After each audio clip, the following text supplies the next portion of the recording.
Thanks for joining us on Valley News Live. Here we are in the 6 o'clock hour. Beautiful blue skies with just a few high cirrus clouds on the horizon west of the Devil's Lake Basin, shown from our home of economy view there. As we go through the evening, we have very quiet weather, and that's going to continue. As we have temperatures now in the mid-60s here in the Southern Valley, gusty winds from the south-southeast are still over 25 and even over 30 miles per hour at the latest reading. Bemidji here, the cool area there, starting out at 25, though. That's not a bad day at 58 degrees. So we called it comfortably cool. That's what we have. And in the Detroit Lakes area, we're in the upper 50s as well. Bemidji, it's cool there, but it's a little warmer up in Roseau at 63, Hallock 66 degrees, and we have 70 in the James River Valley. Look at this out to the west, near 80-degree readings in Minot. Speaking of that, you see the dark red on the left side of your screen? Check it out, mid and upper 80s in the Big Sky country of Montana. That warmth is heading our way. Will we get into the upper 80s? No, but we're going to definitely warm things up, and gone will be the frost and freeze warnings for just a little while. Those gusty winds are with us now, and they look to continue. Where you see the colors, we have gusts over 25 miles per hour. The trees of Minnesota slowing things down just a little bit.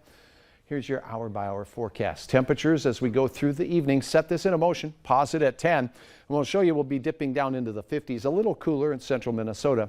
Just a few high clouds. 1 or 2 sprinkles possible along the international border, but I don't anticipate too much. Notice that the arrows will still be on the map here out of the south. That means we'll have a persistent wind, and that'll be around 15 to 25 miles per hour all night. But gone will be the 30 to 40 mile per hour gusts for most of the overnight hours. Now, by morning, as you're heading out the door on your way to work at school, it will be breezy, and we'll have temperatures that will be in the low 40s, the coolest weather, and there could be an isolated location that sneaks down into the upper 30s, but most of us will be in the 40s, and look at this, low 50s out to the west. Tomorrow, see the clouds, see a few green blips on the future radar here along and south of Interstate 94 and south of Highway 10, a chance of a sprinkle. But your afternoon temperatures, as those showers will persist in the same area all day, dry up north with sunshine. We're going to enjoy 65 to 70 in western Minnesota and 70 to 75 across eastern North Dakota on a pretty fair Thursday. And again, breezy, but not as gusty as the winds that we had today. The showers exit east late. That's going to leave us with some quieter weather to close your work week on a fabulous Friday in Fargo. 50 to start. Ramp it up to 70 degrees in the afternoon. Wind southerly, 15 to 25 miles per hour as we go through the day. It looks like we'll just have passing clouds with a sprinkle chance, Fargo and Point South. The warmest weather will be out to the west, where we will see a few mid-70s. And we'll have some 70-degree weather in Otter Tail County. I think the western reaches of Becker County will have a chance at that, as will Crookston for your afternoon. Mid-60s return for Paul Bunyan.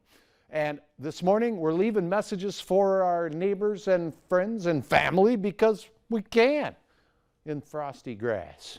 Lori, thanks for your beautiful photo there. That's Northome, Minnesota. Now look at your planning forecast. No frosty notes left on Friday or Saturday morning, with temperatures in the 50s and highs in the 70s. A pretty good weekend. A few sprinkles on Saturday. Nothing organized. We stay warm through Monday, cooling it off a bit, Stacy and Mike, as we go into next week, back into the 60s. IOU, is that what that was? I'm just kidding. I'm just kidding. We hope that you'll join us tomorrow night at 6 o'clock when Valley News Team's Courtney Lockey takes us to Hunter, North Dakota for an inside look at how a North Dakota couple spent the past 2 decades turning an old school into their home. It's a 3-story, 33,000-foot square building. In January of 2020, their adventure came to a halt, putting the building back on the market. This time, not a school, but a home for sale. Coming up next on Valley News Live at 6, a Grand Forks couple's world is turned upside down after a life-altering diagnosis.